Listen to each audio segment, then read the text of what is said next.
Hello friends, बढ़ते हैं हमारे अगले क्वेश्चन की तरफ। What is limited liability partnership, क्या होती है? Differences between partnership and LLP. Partnership और एलएलपी के बारे में भी हम डिफरेंस पढ़ेंगे इस क्वेश्चन के अंदर। ये दूसरी तरीके से और पूछा जा सकता है, what is LLP, save the characteristics of LLP. LLP के कैरेक्टरिस्टिक्स यहाँ पे पढ़ेंगे। तो ये बहुत टाइम से ये मतलब क्वेश्चन आ चुका है, तो ये बहुत इंपॉर्टेंट क्वेश्चन है, इसको ध्यान से देखना आप लोग। Limited liability partnership enterprises, the world wide recognised form of the business organisation, has now been introduced in India by enacting the Limited Liability Partnership Act 2008। Limited Liability Partnership Act 2008 के तहत ये आ चुका है। LLP Act was notified on 31st March 2009 के अंदर इसको notified कर दिया था। The limited liability partnership, popularly known as LLP, combines the advantage of both company and partnership। Company और पार्टनरशिप के दोनों के यहाँ पे क्लॉजेस आ जाते हैं into a single form of organization। LLP is a new corporate form to enable the professional knowledge and entrepreneurial skills to combine, organize and operate an innovative and the proficient manner। एक नया corporate है जो enable करता है professional knowledge के साथ, entrepreneur की skill के साथ कंबाइन करता है, ऑर्गेनाइज करता है और ऑपरेट करता है सारी इनोवेटिव चीजें। It provides an alternative to the traditional partnership firm. जो पुरानी पार्टनरशिप फर्म की बेसिस के ऊपर काम चल रहा है ना, अनलिमिटेड लायबिलिटी वाली पार्टनरशिप बोल रहे हैं हम, उसको उसका ही एक मॉडर्न रूप है ये। By incorporating the LLP, its members can avail the benefits of the limited liability. Limited liability का बेनिफिट उठा सकते हैं। And the flexibility of the organisation, their internal management on the basis of the mutually agreed agreement as the case in the partnership firm. जैसे partnership firm के अंदर हो रहा है वैसा काम हो सकता है यहाँ पे। कैरेक्टरिस्टिक्स देखते हैं हमारे एलएलपी के क्या क्या हैं। LLP is governed by the Limited Liability Partnership Act 2008, which has came into the force on 1st April 2009 को आया था। The Partnership Act 1932 is not applicable to LLP। कोई भी पार्टनरशिप एक्ट एप्लीकेबल नहीं होता LLP के अंदर, ये बात ध्यान रखना। LLP is a body incorporate and a legal entity separate from its partner। ये भी लीगल एंटिटी है जिसमें पार्टनर्स से बिल्कुल सेपरेट लीगल एंटिटी है ये। Having a perpetual succession, एक आदमी आए एक आदमी जाए कोई फर्क नहीं पड़ता, ये कंटिन्यू चलती रहेगी। And can own his assets in its names you and be issued, अपने खुद के नाम पे इसकी सारी असेट्स होगी। The partners have the right to manage the business directly और unlike the corporate shareholder. Partners के पास यहाँ पे राइट है कि वो राइट मतलब मैनेज कर सकते हैं directly indirectly corporate shareholders की तरह। One partner is not responsible और the liable for the other partner. एक पार्टनर कोई भी लाइबल नहीं है किसी भी दूसरे पार्टनर के लिए। मिनिमम 2 पार्टनर चाहिए, मैक्सिमम की कोई लिमिट नहीं है। Should be of profit business, profit के लिए ही काम करना है।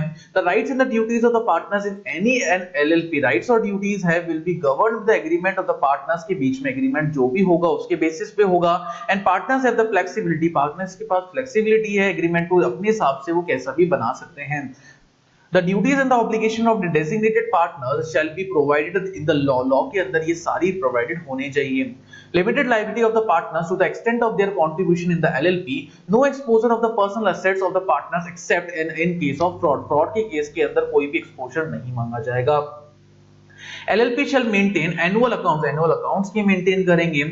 However, audit of accounts required only if the contribution exceeds 25 lakh, 25 lakh तक के ज्यादा ट्रांजैक्शन हो चुके हैं ना, या फिर एनुअल टर्नओवर 40 लाख तक का हो चुका है इनका, तभी इनकी ऑडिटिंग जरूरी है। A statement of accounts and the solvency shall be filed by the every LLP with the registrar of companies every year। हर साल रजिस्ट्रार ऑफ कंपनीज के अंदर ये सब चीजें फाइल करी जाएगी। How an appeal is found, appeal किस तरीके से फॉर्म करी जाएगी।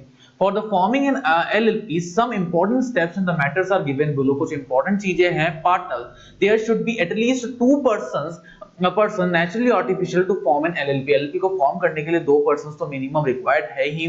In case of the body corporate is a partner, then he will be required to nominate any person as its nominee। nominee के तहत कोई भी person अपॉइंट करा जा सकता है for the purpose of the LLP following entities, and or a person can become the partner of LLP। जो partner बन सकता है हमारे LLP का। कंपनी इनकॉर्पोरेटेड इन और आउटसाइड इंडिया, कंपनी जो भी इनकॉर्पोरेटेड है या बाहर की भी हो सकती है। LLP incorporated in and outside India, LLP in और आउटसाइड इंडिया के अंदर होनी चाहिए। अब प्रोसेस देख लेते हैं भाई कैसे फॉर्मुलेट करना है हमको। Formulation of the LLP and the capital contribution, formation देख लेते हैं भाई एलएलपी का फॉर्मेशन कैसे हो सकता है। In case of LLP there is no concept of any share capital. कोई भी शेयर कैपिटल का कांसेप्ट यहां पे नहीं होता है जैसे कंपनी के केस में होता है। But every partner is required to contribute towards the LLP in some manner as specified in the LLP agreement. LLP agreement जितनी चीजें स्पेसिफाइड होती है ना वो सारी चीजें इनको करनी पड़ती है। The said contribution can be tangible, movable, immovable or intangible property or other benefits of the limited liability partnership. कोई भी limited liability partnership से जुड़ा हुआ हो सकता है, including the money, promissory notes and the other agreements to contribute cash or property and contracts for the services provided or to be performed. कोई भी contract का services या provided जितनी भी चीजें हो सकती है वो सारी इसमें आ जाती है.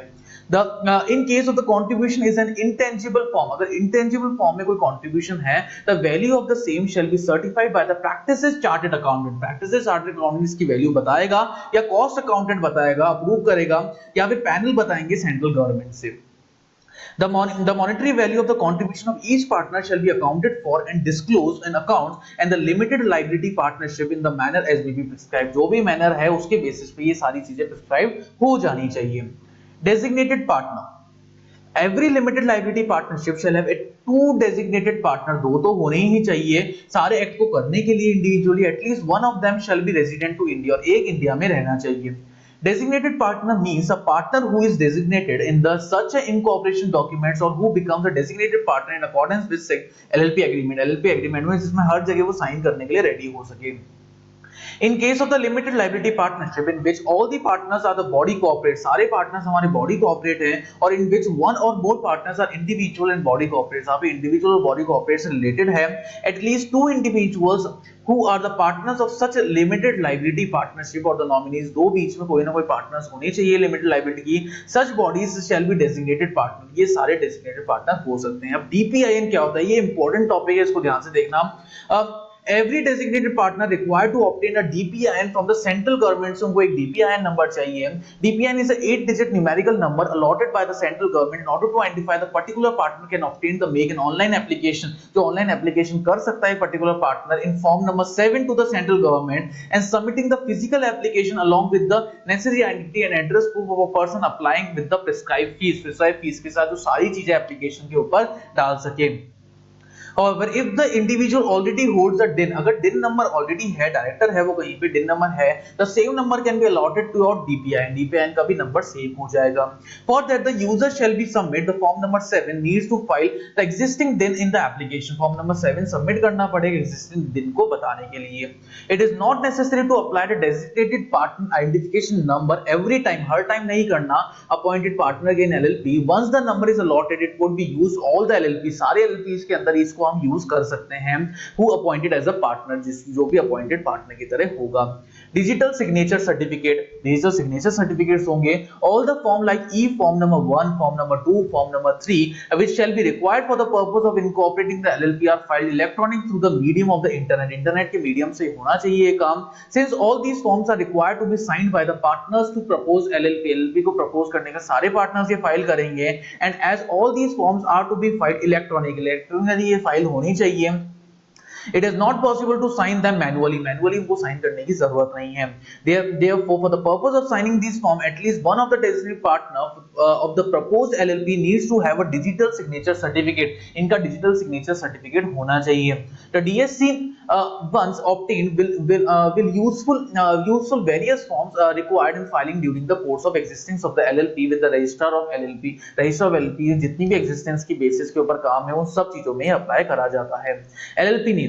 Ideally, the name of the LLP should be such which represent the business or the activity intended to carried on by the LLP. LLP जितनी भी activities करेगा उसके basis पे काम करा जाएगा. LLP should not select the similar name or prohibited words. कुछ same नाम नहीं होना चाहिए, prohibited words नहीं होने चाहिए. LLP agreement. For forming an LLP, there should be an agreement between the partners. Partners के बीच में कोई ना कोई agreement होना चाहिए. The said agreement contains the LLP name of the partners and designated partners, form of the contribution, profit sharing ratio होना चाहिए, rights and duties होनी चाहिए सारी partners की. In case no agreement is entered into the rights and duties as prescribed in schedule first के अंदर जो भी चीज prescribed है वो नहीं होती है, to the LLP Act shall be applicable. LLP Act he applicable करा जाएगा. It is possible to amend the LLP agreement, but every change made in said agreement, कोई भी agreement के अंदर change होता है, registrar of companies के अंदर ये information जानी चाहिए. Registered office. The registered office of the LLP is the place where all the respondent related with the LLP would take the place. सारी respondent LLP की वहाँ पे ली जाएगी. तो the LLP can be prescribed in any other for the same LLP same तरीके से other form के अंदर भी काम हो सकता है. The registered office required to maintain the statutory records. सारे records सारे books of accounts होने चाहिए LLP के उस registered office के अंदर. At the time of incorporation, it is necessary to submit the proof of ownership and the right to use the office as a registered office. Registered office के according right to use होना चाहिए LLP के अंदर. Advantages of LLP क्या-क्या हैं? The first LLP was registered on 2nd April 2009 and till 25th April 2011. 4580 LLP were registered. This form of the organization offers the following benefits. कुछ benefits यहाँ पे हैं हमारे पास.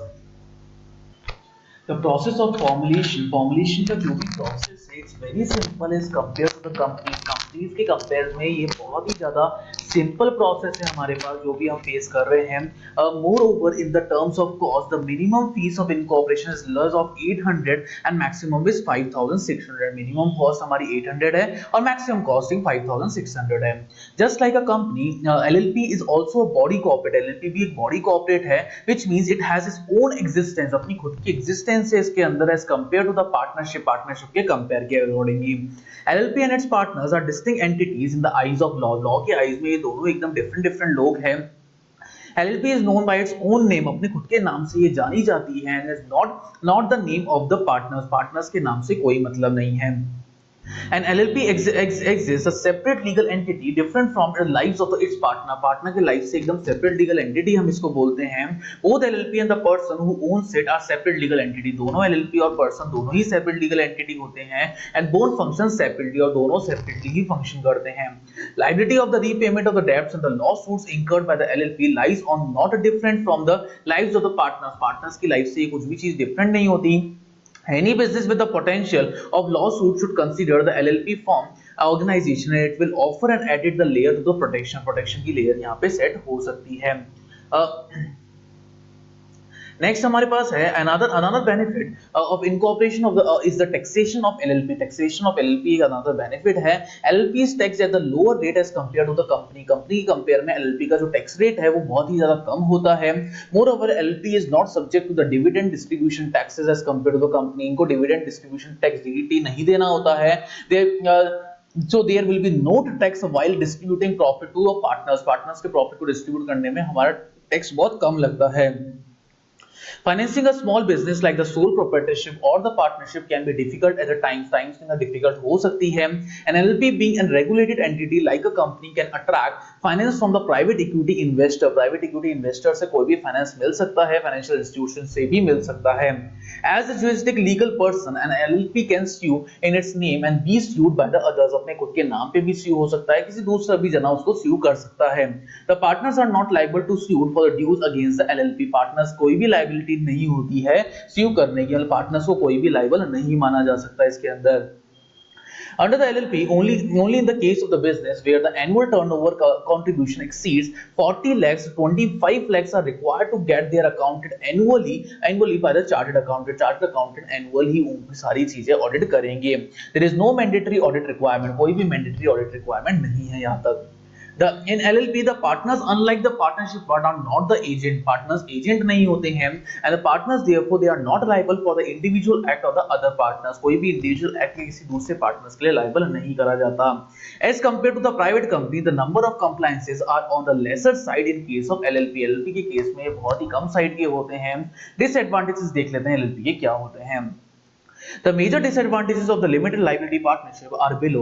An LLP cannot raise the fund from the public. Public से कोई भी fund ये raise नहीं कर सकते. Any act of the partner without other any may bind LLP. कोई भी partner का act LLP के अंदर bind हो सकता है. Under the some cases liability may be extended to the personal asset of the partner. कुछ cases के अंदर liability personal assets के ऊपर transfer हो जाती है.